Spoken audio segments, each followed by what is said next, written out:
আপনাদের সাথে শেয়ার করছি চটজলদি চানার তরকারির রেসিপি।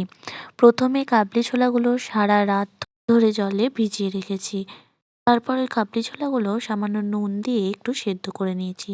সেদ্ধটা খুব বেশিও হবে না, আবার খুব কমও হবে না। এর সাথে একটা টমেটো সেদ্ধ করেছি।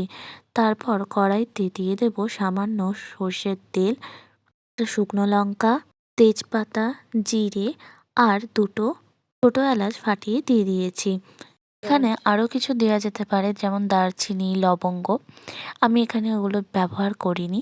তারপর সেদ্ধ করে রাখা টমেটোটা দিয়ে দেব।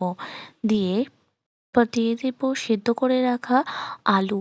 একটু ভেজে নিয়ে কিছুটা সেদ্ধ করে রাখা আলুকে এখানে ম্যাশ করে আমি দিয়ে দিয়েছি।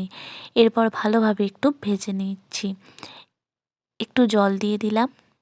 আর এই আলুটা সেদ্ধ করে দেওয়ার একটাই কারণ, যাতে তরকারির যে থিকনেসটা একটু ভালো হয়। তারপর এই তরকারিটাতে দিয়ে দেব সামান্য লঙ্কার গুঁড়ো, হলুদ গুঁড়ো, জিরে গুঁড়ো, ধনে গুঁড়ো, দুটো মিষ্টির জন্য দিয়েছি আমি বাতাসা। তোমরা এখানে চাইলে চিনিও ব্যবহার করতে পারো। তারপরে দিয়ে দিলাম টমেটো সস। তারপর একটুখানি আদা করে দিলাম।